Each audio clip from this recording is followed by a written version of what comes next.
All right.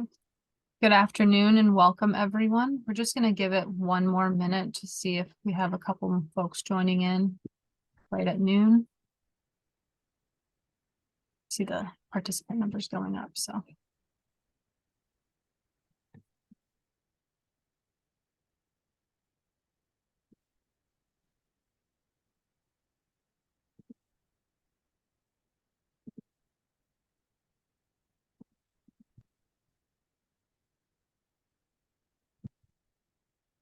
All right, let's get started. Welcome to the 2023 Signs and Lines and Infrastructure Program Launch Informational Webinar. This webinar is being recorded and it will also be available on the Safe Routes to School website shortly. But thank you so much for spending time with us today so we can go over all the application information. My name is Rachel O'Donnell, and I'm the program director for the Massachusetts Safe Routes to School program, and I'm joined by my colleague Diane Hansen, Francisco Livero, and Miranda Briseno. Just a few housekeeping items. Please keep yourself muted until Q&A. This is a Zoom meeting, not a webinar. Live transcript is available for this meeting, which can be turned on with the closed captioning option at the bottom of your screen in the Zoom controls. Leon, our operations manager, is available to help with any tech questions. Just place those in the chat and the Safe Routes team can also help with that. Our webinar today will cover the following topics. And please keep in mind that throughout the presentation, we will sometimes use the acronym SRTS for Safe Routes to School. We'll first review the 2 grants launching today, and then go into further detail on each grant's eligibility, funding, application process, and timeline. We are also excited to launch our technical assistance program for the infrastructure application. Lastly, we will take questions live in the chat at the end of this webinar. I will now ask Judy if you can upload a PDF of this presentation into the chat, and that way you can save it for after this meeting is over.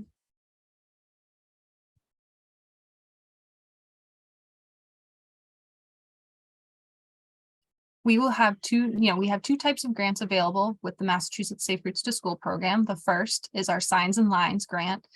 They are reimbursement based and now provide up to $10,000 to improve signage and pavement markings within half a mile of a partner school. Yes, that is correct. $4,000 increase from last year. We will be awarding up to 5 grants for the school year. And as a reminder, these are quick build projects that must be completed by June 30th, 2024 to be eligible for reimbursement. Our infrastructure grants are for much larger projects and span from around $300,000 to over $2 million. They also typically have a longer timeline as they go through the complete project initiation process with MassDOT. And since program inception, going back more than 10 years, we have completed 39 Safe Routes to School projects. And in addition, there are currently 40 projects in progress. We do plan to award up to 10 projects for this round of applications. Here are some of the online resources we will mention throughout the presentation. And when you have a copy of the PDF and download it, you'll be able to click on these links and reference them at any time you need to. All of these hyperlinks are active, and you can access the PDF in the chat now. Thank you, Judy. But without further ado, I would like to pass it to Diane, who will review the Signs and Lines application process. Thanks, Rachel. And let me just go on to this first slide. So here are the details of what's covered in the guidance document for Signs and Lines. And if someone from the team could please paste the application guidance document into the chat right now. I'm also going to have you paste the Excel application in here. So I'm not going to go through everything, but just the cover of the guidance document does have all of the deadlines and important information. And I definitely suggest that you go through the guidance document. Everything I'm covering today is also going to be in there. So we do have our eligibility for what's covered, what's not covered. Municipalities, if you are awarded, must sign a memorandum of understanding, and schools must be a partner for at least 6 months as of today, and also actively engaged in Safe Routes to School programming. Eligible projects include pavement markings, signage, projects must be within half a mile of a partner school, and the school must serve K through 12 students. The projects must be in the public right of way. And I will say that all potential projects must show local support from the community and municipal partners. The intent of the program is to maximize the use of funds by adding new signage, removing outdated or extraneous signage, restriping crosswalks, or adding other pavement markings in conjunction with optimizing the current arrival and dismissal procedures. So these projects are not intended to pay for one singular item like a rectangular rapid flashing beacon. But what are eligible, you can see on the left, are school signs, any MUTCD compliant signage, installation of new pavement markings, modification of existing pavement markings. What's not included are any permitting, utility relocation, right-of-way acquisition, any recurring costs like for crossing guards or school bus leaders, any pavement maintenance, school bus improvements, or signage that's not in compliance with MUTCD, or any portable enforcement equipment or gifts. The application is completed in a simple Excel form and must be submitted back to me in Excel. I will say every year I still get PDFs. I do need to have those Excels sent back to me. You're welcome to send me both, but for sure we do need the Excel.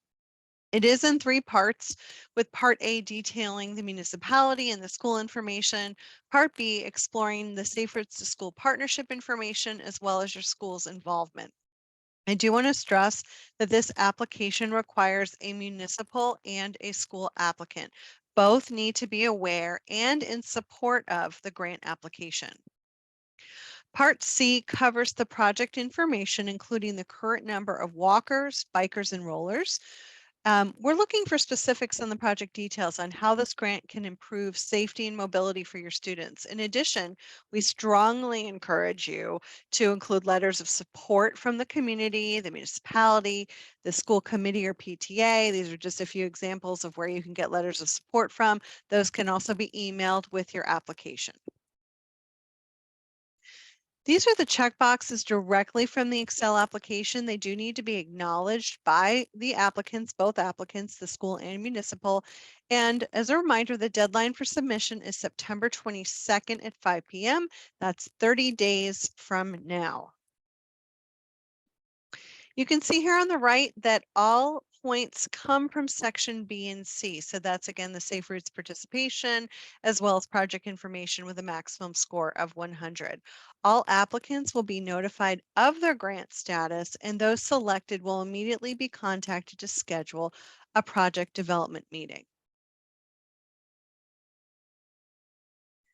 So as a reminder, this is reimbursement based, and you can use municipal staff or sub-consultants to do the work, but the work must be completed and inspected by June 30th of next year in order to receive the reimbursement. As Rachel said before, we're super excited to have up to $10,000 for the municipality, and the municipality will also receive a purchase order for this project. Here's a sample project budget for Signs and Lines.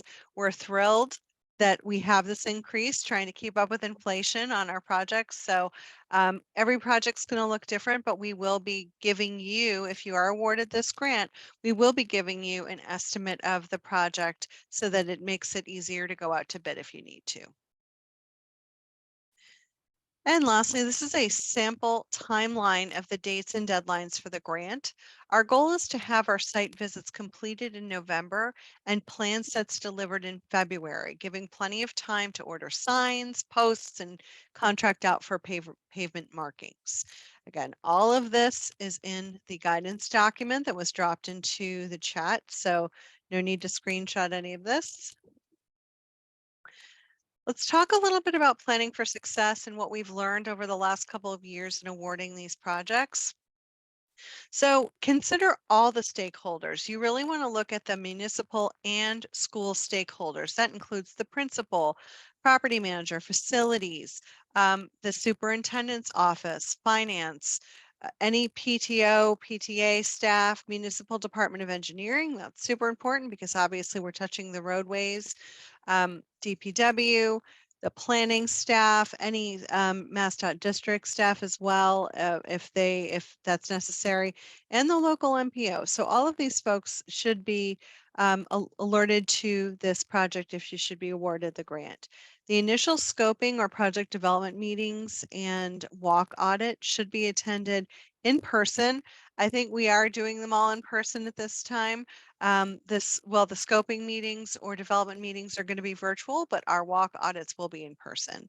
And we do want to have an approved arrival dismissal plan that we can discuss and talk about, something that might change based on the Signs and Lines project. So a lot of this is about redoing or optimizing the arrival dismissal plan for the school and using the Signs and Lines projects to support it. So the school and municipality really should be the ones communicating these changes to the school and the school community. And if there are any changes that require council, like traffic council or board approval, such as altering the direction of a street, the municipality does need to do that in advance of the construction period.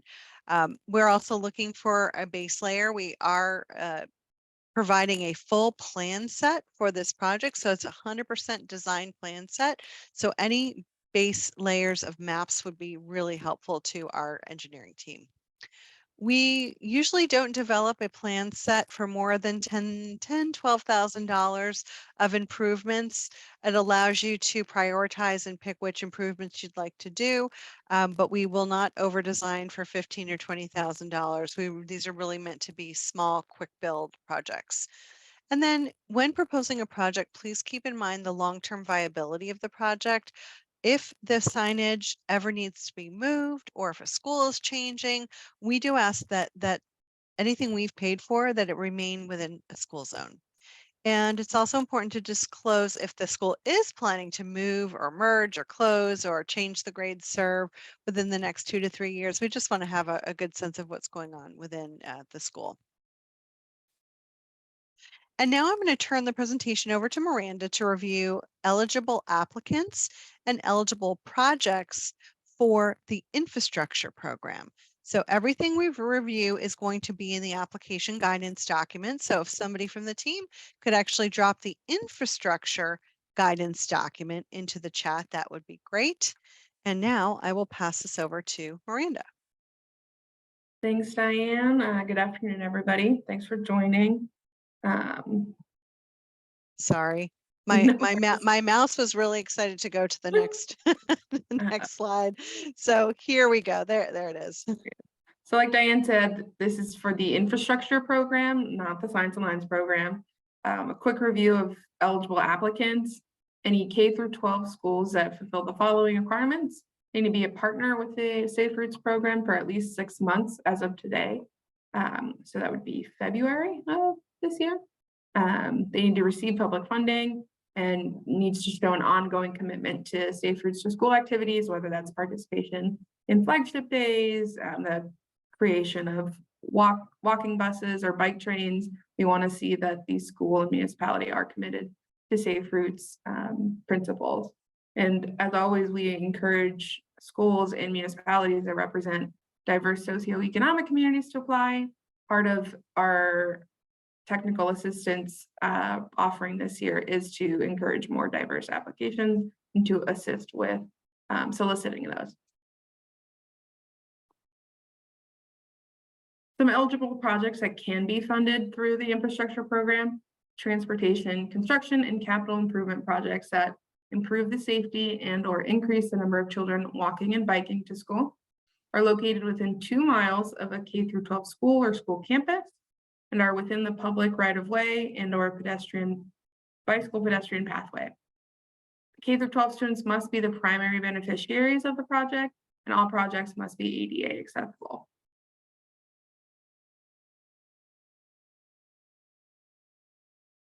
Some projects that won't be funded through the infrastructure program: any recurring costs, so costs for crossing guards, any other safety staff that you all have that's not going to be able to be funded.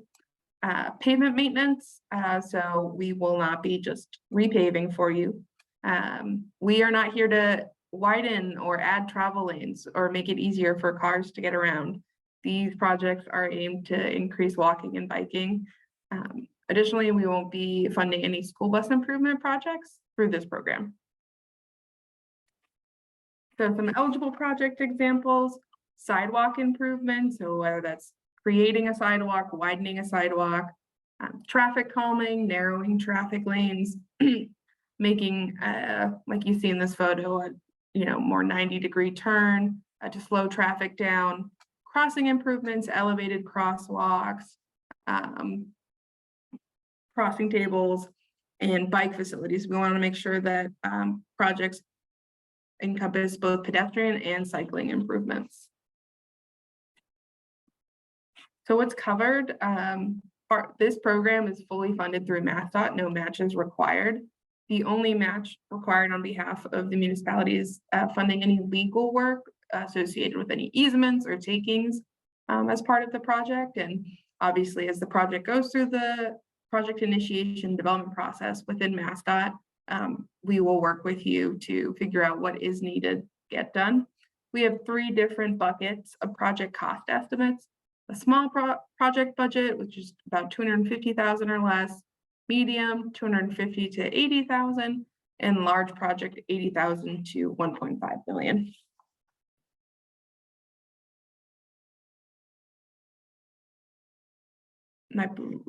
And we have an example of a project budget here. This is in the application guidance and on our website, so you can use this to help estimate what the proposed project would be. Obviously, if selected, the project will go through another process to make sure that our cost estimate is as accurate as possible.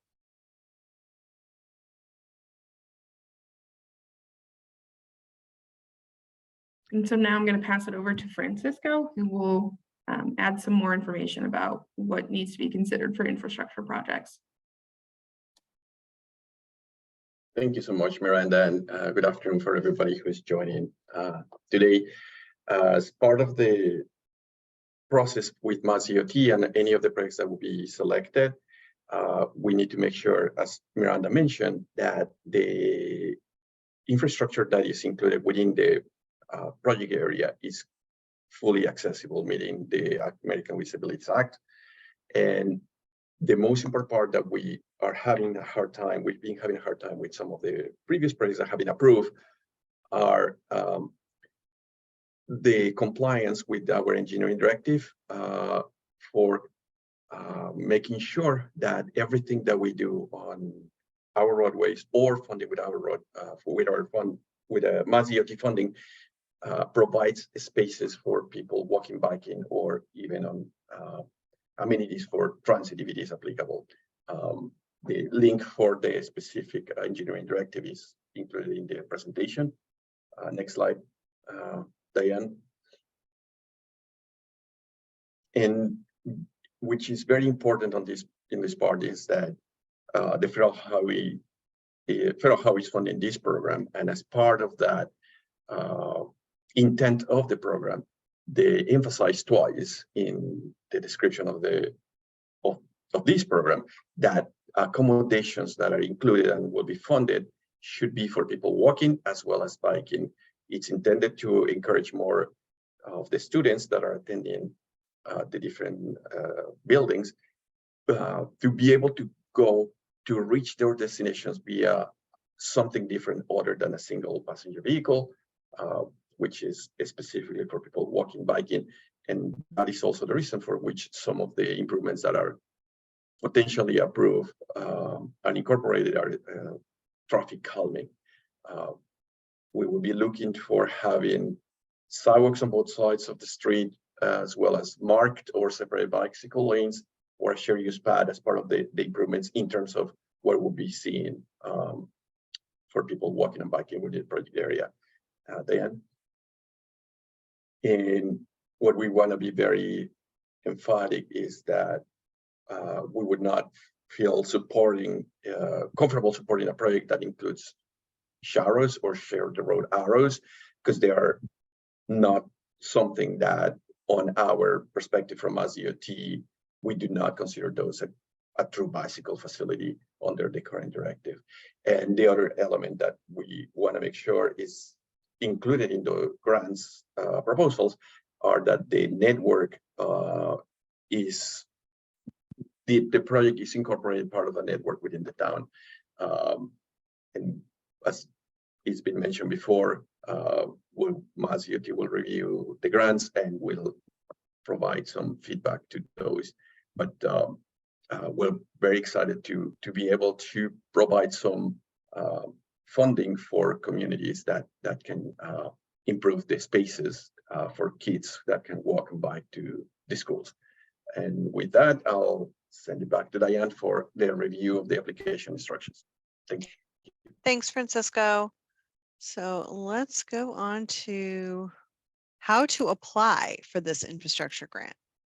So the first thing is that this application is available in Map-It. So this is different from Signs and Lines. Signs and Lines is a simple Excel spreadsheet. This has to be done through Map-It, and that's MassDOT's project intake tool. I do have a list of current Map-It account holders, so if you don't know if you have one or if someone in your municipality doesn't have one, please reach out to me and I can let you know who has an account. Once you have an account, you're going to go to the main page with your credentials. But before I move on to the application, I do want to let you know that if you previously created an application in Map-It in either 2021 or 2022, and you were not selected to move forward, you do have the option of updating the previously submitted application. So definitely don't scrap it, don't start a new one. If you want to modify your existing application and resubmit it, just email me and we will have the application returned to you and Map-It for editing. So I just wanted to point that out because now we have at least we do have 2 years of applications in there that have the ability to be resubmitted. The original author of the application must continue with the original application. So if you need that moved to somebody else, just again, email me and tell me the name and email address of the new person who's going to be filling that out. And we'll make sure that that gets moved over to them. So let's go on to the next part. The next screen looks like when you log into Map-It, you are now going to select a workflow, and that's local aid, and select SRTS as the grant type. Again, all of these screenshots are in the guidance document, so I just want to go through them generally for you. The start of the application process includes entering some basic information, starting with the applicant information, project name, date, municipality. The municipal contact information is followed, as well as a scope of work. This should be very brief, something like installing 200 feet of sidewalk along Maple Avenue from Elm to Pine, or installing pedestrian warning flasher assembly at Maple and Pine, or installing new ADA ramps in crosswalks. So something very brief. Next, it will ask you to enter a desired start date for construction. As you'll see in the timeline towards the end of this presentation, these projects do take a few years from start to finish. So you can just put the date of the application in this section, or if you do have a complementary project starting around this time, you can also put in that date. At the end of this section, you'll click Save and Next and go to the following pages. Keep in mind, you can always save your work and come back to it throughout the application process. The next section is called Sketching, and this is where it asks you to select a polygon sketching tool shown near the bottom of the screen. That's in number 1. You're going to draw the polygon around the project area on the map, showing all the limits of the project.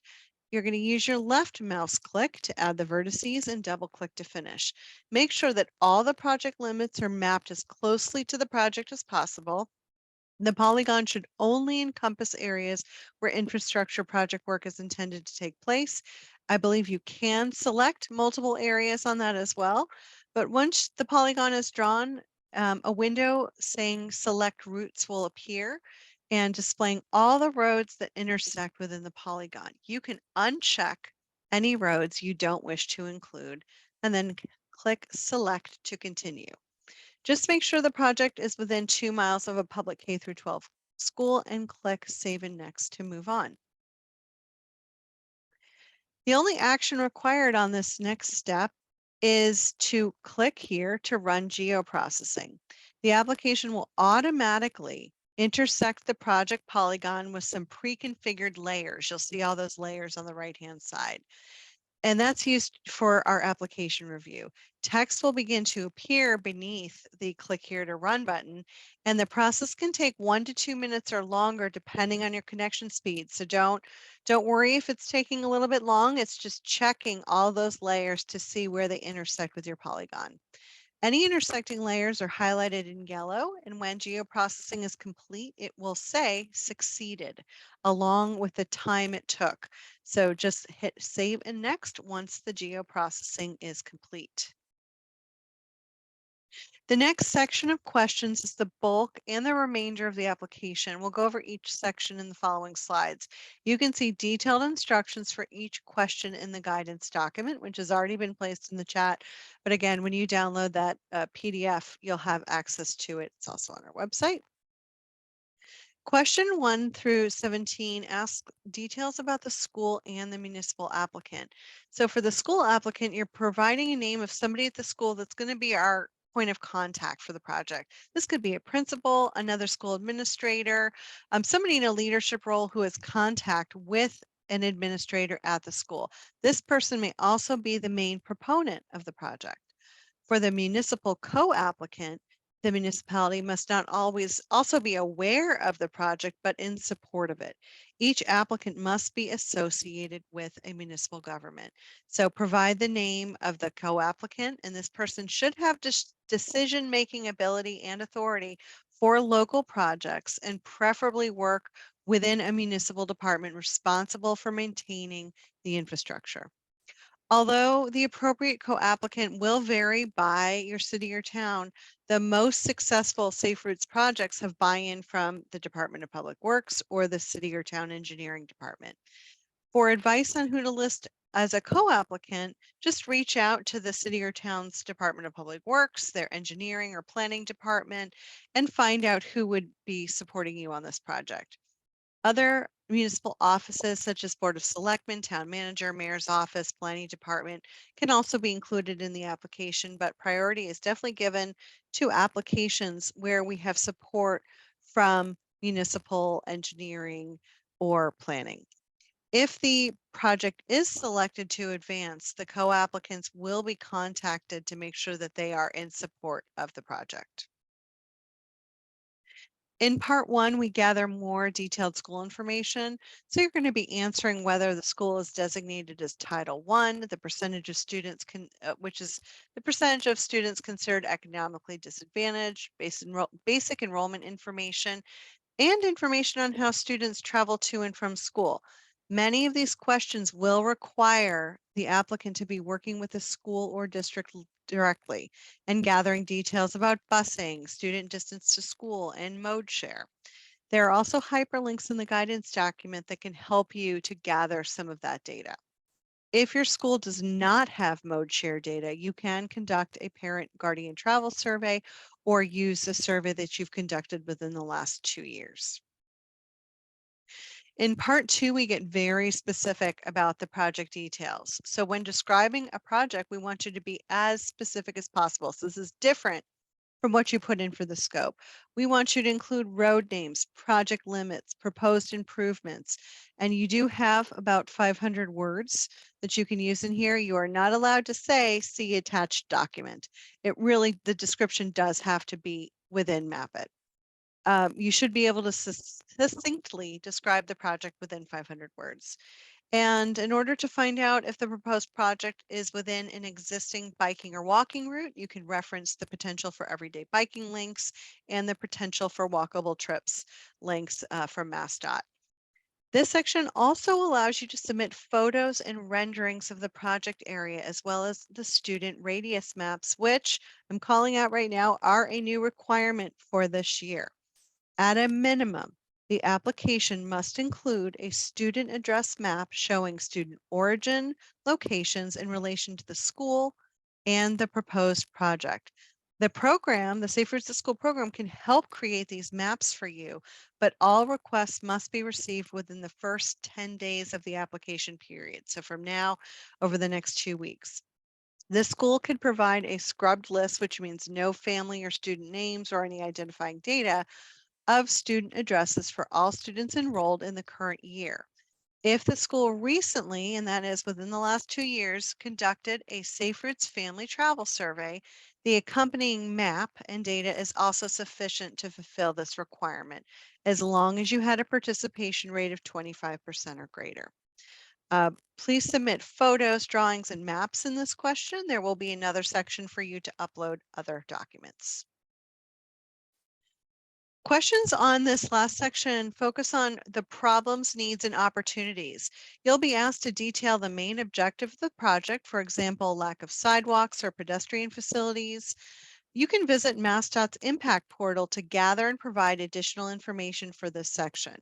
To find out more about safety and history of crashes at the project site, you can consult your local police reports or go to MassDOT's interactive crash map. Links for all these can be found in the guidance document. Community support and existing plans that support this project are also part of this section. We highly recommend that you provide letters of community support with your application. In addition, we do ask for a draft cost estimate. You can utilize the sample budgets to help customize a budget for your project, and it must be attached as a PDF in the last question, which is question 40. The budget and other supplemental documents, like letters of support, can be attached in question 40. And once all questions are answered, you can click the submit or acceptance button. Make sure you've submitted everything before you click that button. You will not be able to make changes once it's been submitted, and you will receive an email confirmation from MassDOT as a receipt of your application. And it looks something like this on the right. The following slides detail the application evaluation. Each question and section is given a number of points. I'm not going to go into the details of each of these sections, but I do want to highlight this part of the guidance document so you can review the scoring criteria. The next page shows part 2 and part 3 of the scoring. And lastly, we have 2 additional scoring sections, one for Safe Routes to School program involvement and the other for additional equity indicators. These are not part of the MAP-IT application, but they are part of scoring. Here are the timelines for this school year and for the projects overall. Please note that these projects are typically 5 years long, with the construction not starting until year 4 after the application was selected. We are excited this year to offer technical assistance for infrastructure grants. You must apply within 10 days of today, with applications due by September 6th, and that's applications for technical assistance. A maximum of 5 applicants will be selected to receive technical assistance. And please note, if you don't receive, or if you do receive technical assistance, there's still no guarantee of you being awarded a grant. Here are the details for submitting a request for assistance. You need to send me, Diane Hansen, an email with the following details: the name of the municipality or potential school applicant, the name and role and contact information for the applicant, your population of your town or city, and what type of technical assistance you need. So you can see on the right, there are 4 different types. Project identification, so this is supporting where is the best project based on the safety concerns that you have for that particular school. General application support, which is helping you navigate the application and the questions. Relationship building, sometimes identifying who the supporters are within the municipality or the school to help you with that. And then lastly, cost estimates. So you do need to indicate what type of assistance you want and also why you need to receive technical assistance. Please reference any staff capacity and any limitations you have that would prohibit you from completing a full application or requiring you to need support from the Safe Routes to School team. And now I'm going to pass the presentation back to Rachel, who'll wrap up the webinar with Q&A and upcoming events. Great, thanks, Diane. So I do want to make everyone aware of some of our upcoming events.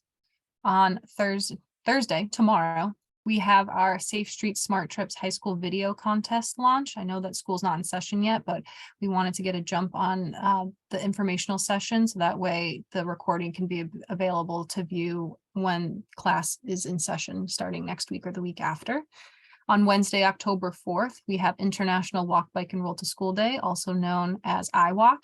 And then looking ahead to December, we do have an information session about our Safe Routes specific professional development that has been available for the last year or so. So if you want to learn more about that, if folks participate in our professional development program after the information session, teachers can get professional development credit hours. So it's definitely something worth sharing with your communities and your schools. And now I think we can move on to Q&A. Looks like we have plenty of time for it. You can come off mute, turn your camera on, post your questions in the chat. We're here to answer those questions. If you have a very, very specific question, maybe hold off and you can message us directly, via email. You have my email, you have Diane's email, and we can get that question sorted out after this information session. But it looks like Stasia, you have a question? Hi, oops, sorry, it's dark in here. Stacia okay. Donahue. Oh, hello. There we go, little lighting. I'm from a small town, and I'm a volunteer on our planning board. So my two questions are, would a small town even have a chance? We're small, we're rural. Would we even have a chance? And then my second question, which is kind of related, by municipal, would a volunteer on a planning board count as a municipal person? Like, we don't have staff. We're a really small town. I would So feel if- that to Miranda. Do you think you could answer that question? I think this would be a great candidate for the technical assistance Oh, program. we definitely need that. Yeah, Thanks. I definitely suggest a technical assistance application, and part of what we look at when we receive applications for both of the grant programs is geographic dispersion across the state. We're looking to make sure not all projects are on one side or in one area. Eastern part of the state, part of the West as well, like has big cities, high density population, but we are also recognizing that rural towns, rural communities have specific needs and they need assistance with projects like these. So definitely you're not at a disadvantage for Okay. being Our like town a did small- apply once before and got rejected because we were told we were too small. But we could maybe try again. Thanks. Yeah, I would definitely encourage you to try again. And I think we've had like one of the projects we awarded last year to Southampton. A lot of those the folks who took the lead on that were volunteers, like on the planning board. I would say just ensure that you get any select board chair or town manager just on board with the application. But you are more than welcome to submit the application as well. Great, thank you. Thanks, Tisha. I got a direct message from one person. Can signs and lines grants be used for multiple schools in one district? So Diane, you can, follow up if needed, but basically I think the 10,000 is really going to be geared only towards one school. That's, we want the biggest bang for your buck. I don't think it's really enough to cover multiple schools in one district unless it's a campus where there are multiple schools benefiting from this project. Diane, do you agree? Yeah, that's absolutely right. I was going to say, if it's a campus, if schools were within a block or two of each other and the project is benefiting multiple schools, that's completely fine. But yeah, it does. We really want to focus in on that one specific area of a school. Mary Ellen, I know that was your question. You want That to was elaborate? That was my question. So we do have, we had our observations done this year. So there were a lot of recommendations for signs and lines. So each school would, even though they were small projects that didn't add up to 10K, would apply separately. I guess that's my question. Like, it'd be more likely that as a district, if there were 5 small projects, one at each school, that was less than $10,000, we would apply as a district. I guess that's where I'm going, like, if you're only awarding 5, right, up to 5, and one of them is only $2,000, and so. I can guarantee you, having looked at budgets for these projects over the last several years, we always go over. If we are doing a project for one school, there is so much that needs to be redone, even at one intersection. You could have 3 signs being removed. We could be moving a crosswalk, removing and replacing signage. It adds up very quickly. So I can confidently say that we've never seen a $2,000 project. They will always go up to the 6,000, if not more. And that was from previous years. And we're now seeing, because of inflation, costs are really skyrocketing for just signs and pavement markings. So you are absolutely welcome to submit if you think, oh, I just need a stop sign here, or maybe we just need a few pedestrian, crossing signs here. You're welcome to submit. We'll obviously evaluate that and see if that makes sense. Thank you. All right, looks like we had another question in the chat. If your town previously received a Safe Routes to School grant, would that decrease your chance of an approval of a new application? And Miranda, thanks for answering that. She said not necessarily. It would depend on how recently the grant was awarded. Basically, if you think it's a good project, we really encourage you to submit it. And I think that says that. And then Dina said the last time our district was due an infrastructure assessment, the funding sources changed and it was difficult to get the final product. Do you foresee that the same funding sources will be available the next couple years? Dina, can you tell us when you applied for infrastructure the last time? Were you actually selected? If you feel comfortable coming off mute. Yeah, sure. Sorry, I was trying to get on.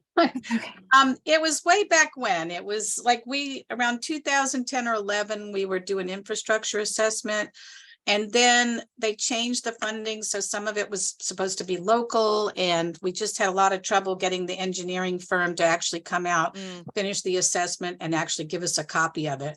And now that's been like 9 years ago. Okay. And we need to reconstitute our Safe Routes to School program in the district. So we wouldn't be able to apply for a grant, probably till like for the 2025, say. It was just really difficult at the time. And I just wondered, do you see the same grants available come 2025? So what I will say is that we have relaunched, or we did relaunch the grant application process in the 2018-2019 school year. And so it's very different from the process that you started back in 2010, 2011. So we could never guarantee funding, right? Our funding comes from federal government. However, I will say that we have been awarding and launching these grant programs since 2018, 2019 school year, every single year, even through COVID. So I'm going to pass that to Miranda to see if she can give you any potential of, looking to continue to offer it. As far as I can say, I don't see a future where we're not offering a grant program like this. This Safe Routes to School is funded through the Transportation Alternatives Program by USDOT, and they consistently fund that program. And so I don't anticipate any changes. And if there were to be any changes, we would make sure it was very clear what is changing, but we obviously recognize that these projects need to be happening. Okay, thank you. Thanks for your question, Dina. Another question came in the chat about consortium applicants. So basically asking, should towns, band together and apply together? Should they apply separately? Basically, the municipalities, I think, should apply separately. We do recommend going, applying for a specific school, not the whole district. But again, if anyone wants to jump in. I'll say that, first of all, within MAP-IT, you only have one option to select the municipality. So it is one municipality that you can submit under. So it'd have to be a separate application. Mhm. And the second thing that I've seen in the past is when somebody just does sort of a dump of, oh, the entire district is applying. We think we need help all over. Those applications are so difficult to score. They're not specific to a particular intersection or, where students are traveling. It's really, really difficult. I think you will decrease your chances of getting a grant if you're just saying our district. Here's data on our district, or here's where we need support. It really should be at a particular school or school campus. Thanks, Diane. Let me just get to Stacy's question and then I will get to the folks who have their hands raised. Stacy said something in the chat, the area with 5 schools in a 3-block area. That does sound like great, bang for your buck. So that would definitely be, a project worth exploring. Stacy, do you have anything further you want to add or ask?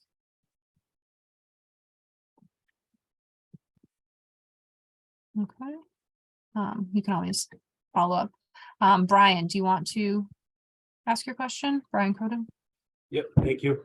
Does it eliminate you if the roadway width is not wide enough? We currently have sidewalks now, which are in desperate need of repair, but the roads aren't wide enough to have sidewalks on both sides and bike lanes. So if you can't put the bike lanes in, does that disqualify you? Do you have room for a shared use path on So one side? my understanding is that a shared use path needs to be 10 feet wide.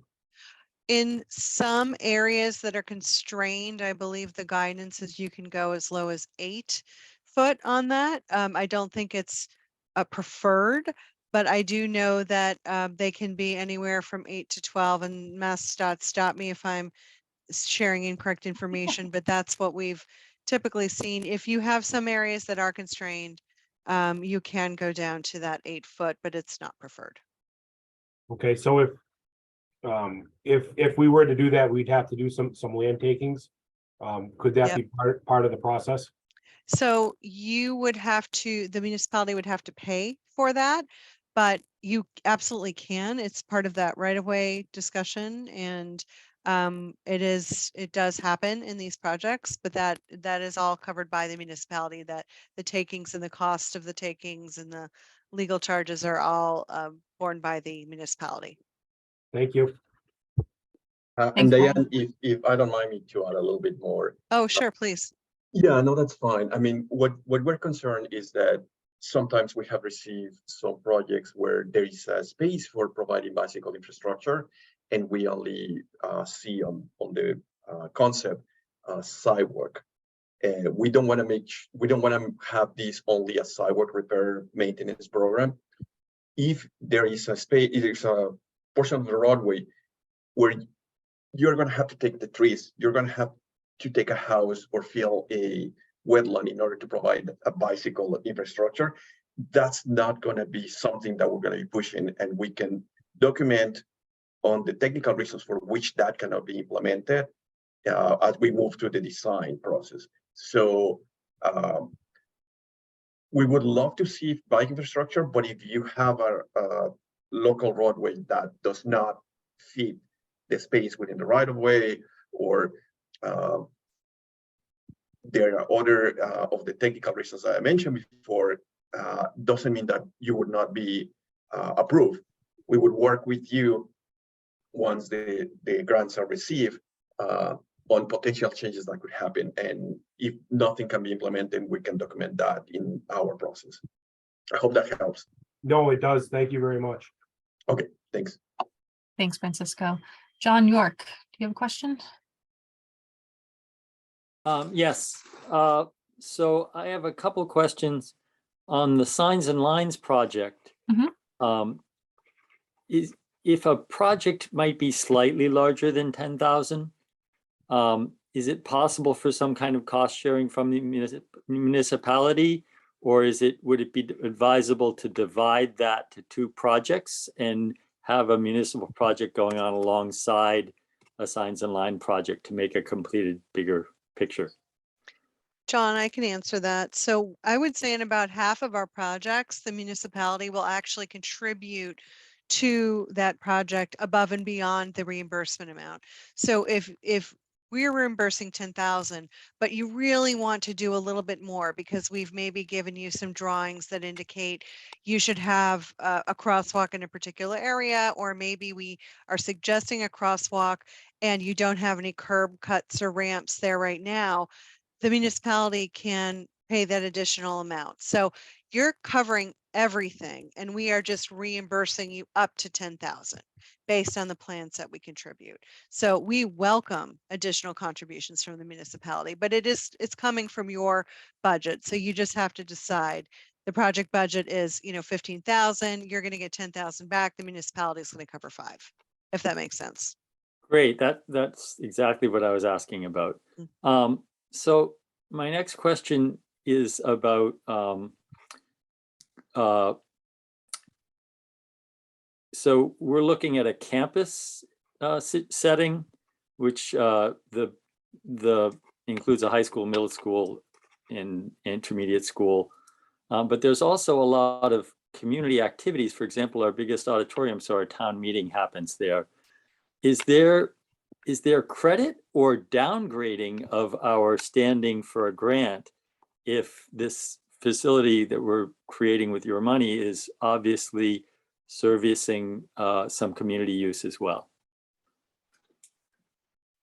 Miranda, I can answer that. And if you have anything additional, we love that it's going to benefit everyone, right? We want to have infrastructure that serves folks from 8 to 80. The primary folks that this should be serving are the students in that campus, right? But if it has the added benefit of also supporting other community operations and buildings and things like that, that's great. You won't lose points for that. I think it just adds to the it does add to the use case for that project. Okay, so my next question is more geared at infrastructure projects, and this is maybe helping us thinking going forward. I'm not sure we're putting in for an infrastructure project this year, but the concept of a consortium. So we have a regional vocational school located quite close to the campus I just described. It's not, our town is a member of it, but that's not a municipal function in our town. I'm not sure whether they're SRTS members. It's a high school, so they're probably not yet. But there are some infrastructure projects, for example, so that would logically be a consortium. Does that work with like a regional vocational school and municipal schools to be part of a consortium? If they're publicly funded, they have a DOE number, they're a Safe Routes to School partner, and they've been a partner for the last 6 months, and they participate in regular Safe Routes to School activities, they're allowed to apply. Great. Does that make sense? Yeah, that's good. And just quickly, since you mentioned the 6 months, I had heard that there was going to be some leniency on that for high schools, since high schools are so recently added to the program. Is that still the case? Not sure where you might have heard that. I'm glad that there's a rumor mill going around because on that. I would say that if you have a particular case where maybe it's like 10 days off or something like that, and you want to approach us and say, hey, are we eligible? You would send us an email, and MassDOT and the Safe Routes team can consider it, but we don't have any current guidance or leniency or waivers that we've established for anything like that, because schools have been eligible to be a partner since last school year. High schools have been. So yeah, I'm not aware of anything unless you heard. I don't know where you heard that. Miranda, I Okay. don't know. I think it was an email, but it might have been quite a while ago, so Okay. I'd have to look at that. So, but thank you for clearing all that up, and thank you for this webinar. It's very helpful. Great. Thank you. Josh, thank you for the words of encouragement. He said, even if you are not accepted, since the application can be repurposed in the next round, it seems like districts should apply. The work of building stakeholder support has a lot of benefits beyond this application. Couldn't have said it better. So thank you so much for that. I want to add to that too, that I do, if you are submitting again, please make sure everything is refreshed, right? So don't just turn it around and hit submit. We definitely want to see, if you have a letter dated last year, see if you can get it redated. We want to make sure that it's reflecting the current year's situation. Teresa's question is similar, I think, to Brian's. So our sidewalks on both sides, a deal breaker. The elementary school is near some conservation site wetlands, which may make that difficult. We were just awarded new flashing feedback signs that will go in. The road is traveled by large trucks, often going too fast, even with flashing lights. So traffic calming in the area is high on a list of goals of a new transportation action committee in town, as well as making it safer for non-vehicle users. So, I think just reiterating that, there are options, but that is ideal to have them on both sides, but there are processes in place to kind of mitigate that. And I don't know if Francisco has anything to add to that as well. I mean, the same thing. We're not gonna fill in wetland in order to provide infrastructure. So don't be discouraged for that. We're just concerned with projects where you have a lot of space and we don't get the infrastructure that we're looking for. Thanks, Francisco. Would building a walkway overpassing train tracks be eligible for the infrastructure grant? Currently, no fences or barriers for children of our middle school who want to cross the tracks anywhere. The tracks are directly across the street from the school. I think this was a question in previous webinars too, so it's a relatively not uncommon question. I think it's eligible. I believe so too, but I'd like to leave that to Francisco and Miranda to address. I'm gonna throw that to Francisco. I know that would be an interesting thing, and building a walkway that provides a connection from one side to the other one, I think would be eligible. I would just be careful because when you're talking about train tracks, there is a lot of other infrastructure that needs to be provided for safety. And it might skyrocket your price. It might be one of those projects that it makes more sense to go through the deep process rather than to safe routes to school. But I think in general, as a concept, would be acceptable just from technical aspect, but cost-wise may require other avenues. Great, thank you. I don't think I see any more questions in the chat. Does anyone have any last minute questions before we wrap up? Just real quickly, this is Dina Samfield again. Sure. We used to be heavily involved in Safe Routes to School, but we need to reconstitute the program. So in order to apply for these grants, you have to have been involved in Safe Routes to School in the previous 6 months, prior to the deadline, correct? That's ideal, yes. Okay, I was just checking. Thank you very much. No problem. And then, Dina, if you want to get re-involved, we have, our outreach coordinators on the call right now. If you want to email me, you can get connected with your outreach coordinator and get that going again. All right, thank you. No problem. All right. So thank you all for being here today and, taking the time to go through this webinar with us. Please make sure you follow and like us on social media so you can stay up to date. But I also want to mention that this year we're piloting a Massachusetts specific Safe Routes to School listserv.